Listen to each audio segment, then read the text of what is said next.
आने वाले समय में ऐसी न्यूक्लियर शक्ति हासिल करने वाला है जिससे 400 सालों तक बिजली पैदा की जा सकती है। इसके अलावा भारत हर साल 300 से ज्यादा न्यूक्लियर हथियार भी बना सकता है। अब देखिए कि भारत ने तमिलनाडु में क्या खेल किया है।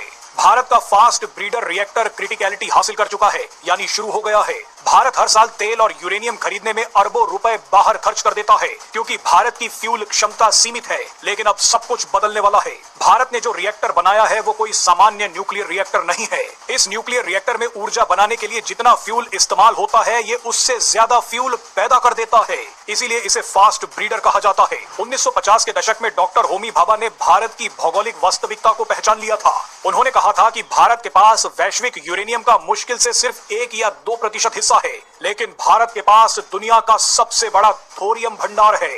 भारत के पास दुनिया का करीब 25% थोरियम मौजूद है। लेकिन भारत के सामने यहाँ सवाल था कि न्यूक्लियर एनर्जी और न्यूक्लियर हथियार पैदा करने के लिए तो यूरेनियम ही चाहिए, तो ऐसे में क्या किया जाए। इसी कड़ी में भारत ने अपने थोरियम को यूरेनियम में बदलने का प्रोजेक्ट शुरू कर दिया और अब भारत ने थोरियम को यूरेनियम में कन्वर्ट करने की दिशा में सबसे बड़ी बाधा को पार कर लिया है। यानी आने वाले समय में भारत को अब किसी देश की तरफ यूरेनियम के लिए नहीं देखना होगा। भारत अपनी ही मिट्टी और चट्टानों से थोरियम को यूरेनियम में बदल देगा। आपको बता दें कि थोरियम चांदी जैसा दिखता है और प्राकृतिक रूप से मिट्टी, चट्टानों और समुद्री रेत में मिलता है। भारत के केरल, आंध्र प्रदेश और तमिलनाडु में थोरियम के भंडार हैं। ये कितना जबरदस्त पदार्थ है उसका अंदाजा आप इसी बात से लगा सकते हैं कि भारत को एक दिन की बिजली बनाने के लिए अंदाजन 20 से 30 लाख टन कोयला लगता है, लेकिन इतनी ही बिजली भारत सिर्फ 3 से 4 टन थोरियम से बना सकता है। भारत के पास अनुमानित इतना थोरियम है जिससे 400 सालों तक ऊर्जा बनाई जा सकती है।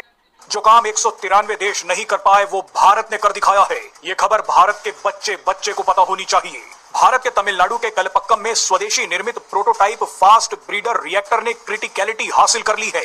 क्रिटिकलिटी हासिल करने का मतलब है कि इस न्यूक्लियर रिएक्टर ने काम करना शुरू कर दिया है। भारत ने अपने न्यूक्लियर प्रोग्राम के सेकंड स्टेज को एक्टिवेट कर दिया है। ऐसा करने वाला भारत दुनिया का दूसरा देश बन गया है। पहले नंबर पर रूस है।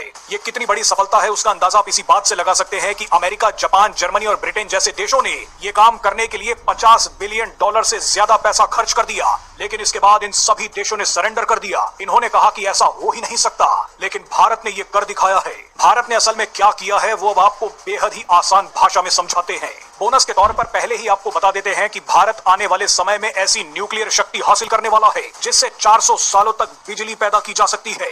इसके अलावा भारत हर साल 300 से ज्यादा न्यूक्लियर हथियार भी बना सकता है। अब देखिए कि भारत ने तमिलनाडु में क्या खेल किया है। भारत